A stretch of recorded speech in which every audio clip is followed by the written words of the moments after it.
So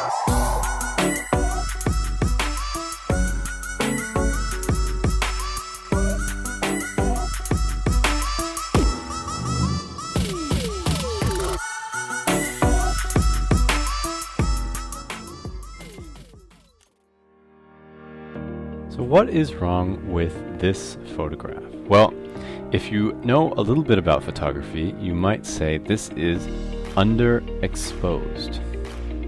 Underexposed. And this is a term that has to do with, and it's related directly to today's topic, which is exposure. So it seems like it might go together, exposed and exposure. But the question is, what does this mean? What does underexposed mean, or what is exposure? Exposure is a way of measuring how well you have done getting the right amount of light onto your film. So imagine over here we've got a piece of film or a digital sensor, just light sensitive something. I always seem to use the little brown squigglies for that. So you've got your camera, generally your film or your sensor is hidden away from all the light, and when you open up your camera by taking a photograph, it pops open the shutter, light rushes in, and it's exposed, so it touches your film or your sensor. And then it creates a sort of either a chemical or a electric interaction where the light interacts with that surface, and it creates then an image as a result. And that image is measured as it's measured partially for its exposure.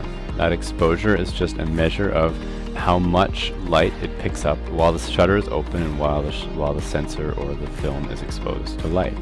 So this is a really important thing because exposure has to do with the quality of an image, how it looks. You want to have good exposure so that your photographs are crisp and clean and look nice. Well, now what does it look like when you do the opposite? It looks like something like this. This is overexposed. Overexposed just means too much light fell on the sensor or on the film, and all the colors are washed out, all the darks are gone. You can see the light, the darkest thing you have on here is sort of still a pretty light color. So that is overexposed. Now this is somewhere closer to the correct exposure, so still not perfect, but a little bit closer. And you can see here that now I've got tones that range all the way from a high white, so a very bright white, down to a pretty dark true black almost. So over here especially the true blacks, and lots of things in between.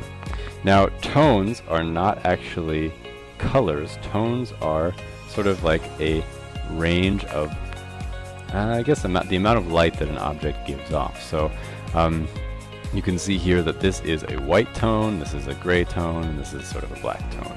And everything in between is a part of the tonal range of an image.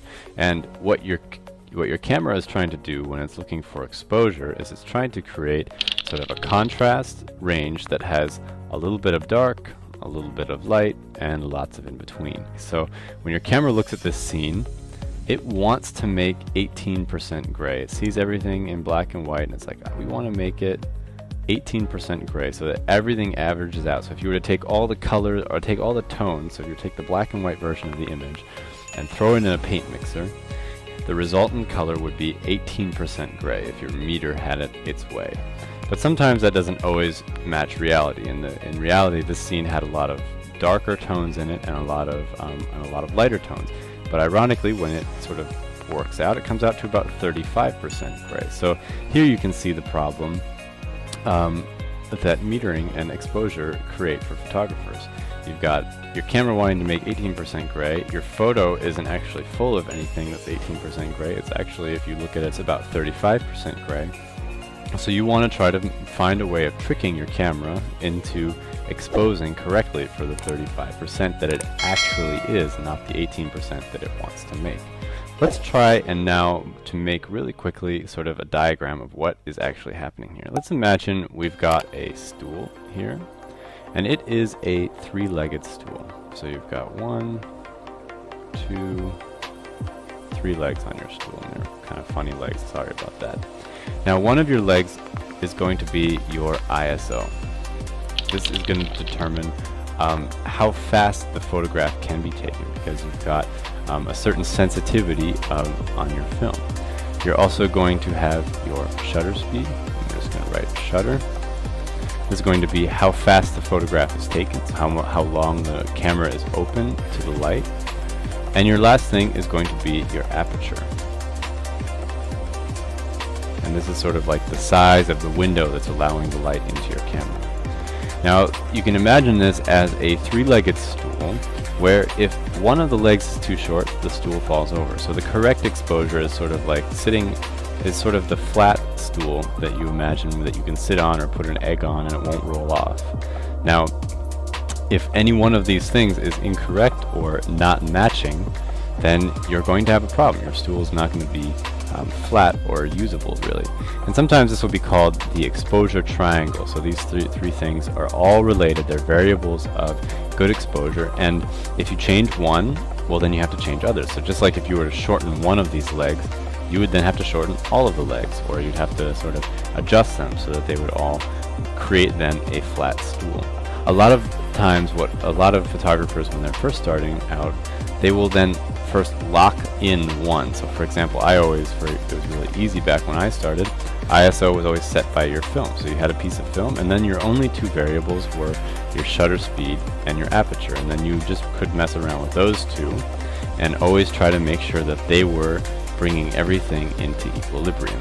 So what you're trying to do when you're aiming for good exposure is you're trying to fill the film with a certain amount of light that it needs in order to expose the photograph correctly.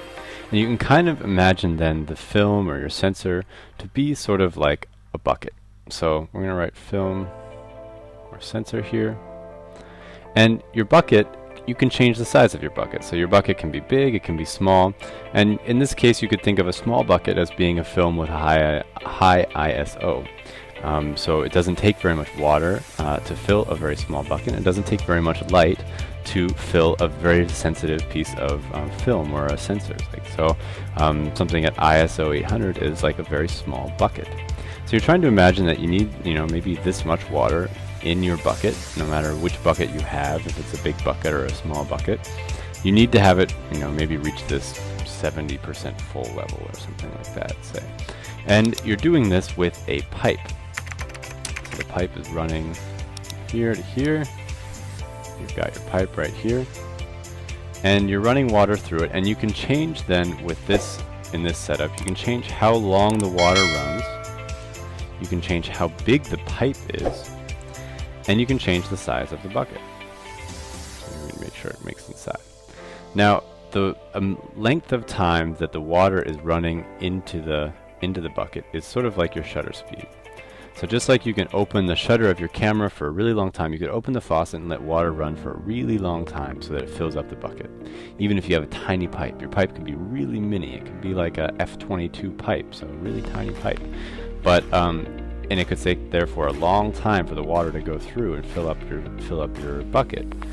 But at the same time, you could also maybe spring for a bigger pipe. So you could maybe make the pipe like this big, and then you've got tons of water coming through, which therefore means you don't need as much time to let the water run through, or in this case, you don't need as long of a shutter speed, so you can let more water in more quickly. That's really important. So remember that your aperture is like the size of the pipe. Not the length of the pipe, but the width of the pipe. How much bandwidth it has. How much water or light, in the case of a camera, is able to pour through and into your bucket. And your shutter speed is the amount of time that you have, that you're running that water through. And your sensor is the size of the bucket itself. And all of these things are adjustable. So you can run the water longer, you can make the pipe bigger or smaller, and you can change the size of the bucket. And either way, you've kind of come up with a piece of math that again is a triangle. So you have these three variables, and you have your aperture, your shutter speed, and your ISO. Each image has an interesting and unique combination of these things. So right here we've got our ISO. Let's just say ISO shutter with SH, and we'll have our f-stop right here. Now, this image to the left was taken on a bright evening at ISO 200. Its shutter speed is about a 500th of a second, and it was taken at around f5.6.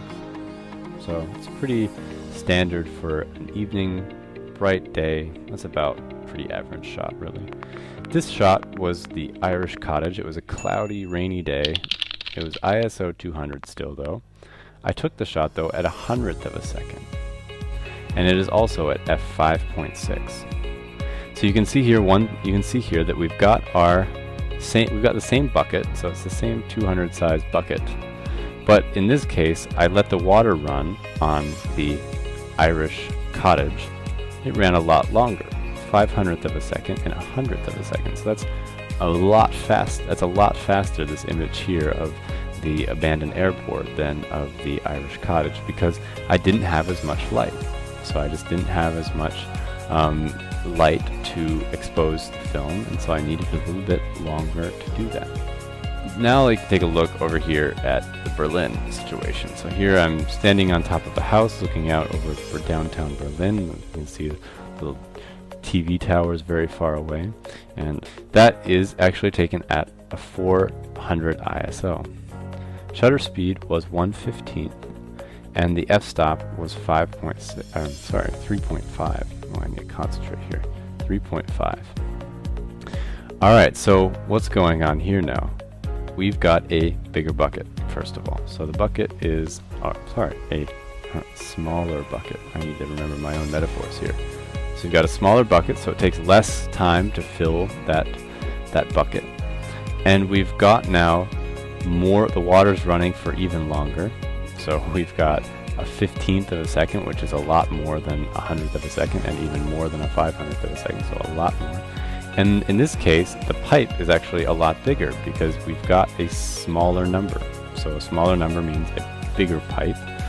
And in this situation, we've got a 3.5 f-stop, which means that it's almost one entire stop of light difference between them. And this is a very, very important concept. You will all have to memorize from the shutter speed lesson and from the aperture lesson that you've got sort of these variables. So for f-stops, for example, you have maybe f4, and then you have f5.6, and they're one stop away from each other. Really important to remember. So that's one stop. You also have, for example, maybe 125th of a second, or 102/50th of a second, and you've got 125th of a second. Now that is also one stop of light. So shutter speeds can be one stop of light, shutter speeds can be one stop of light, and f-stops can be one stop of light away from each other. And that is a really important thing to remember, because another important thing is that your ISO speeds are also one stop apart. So if this was 100, for example, right here, instead of 200, you would then have to change this shutter speed and cut it, or you'd have to cut it in half, or you'd have to double it, I guess. So it's kind of hard to explain with these numbers, but you would have to move, if you were to move this down to 100, you would have to move this shutter speed up to 250th, because you have, in this situation, you have doubled the amount of time that you need to expose that image, and therefore you need to either double the amount of time, or if you don't do that, so say you were not to double the amount of time that you need, you would have to add more light, so you'd have to move this to f4. So you've moved one stop here, so we've got minus one stop. So now we need to add a stop somewhere else, so we've added our stop here. And the same thing if you were to do that, maybe to this 400 here. Say you were to take this and make this 100 speed film. Well, that means that's two stops. So we've got minus two stops here.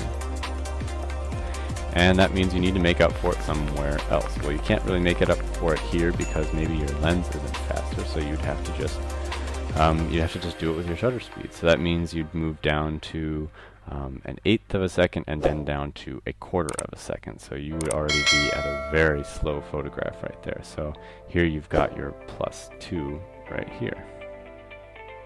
So it's always a matter of remembering these distances, and that's why it's important to go back and take a look at what the difference between f4 is and f5.6 and f8, and remember the traditional stops, the traditional full stops, so that you know for each photograph that you're taking how many stops you have to move each of these variables when you're shooting manual photographs.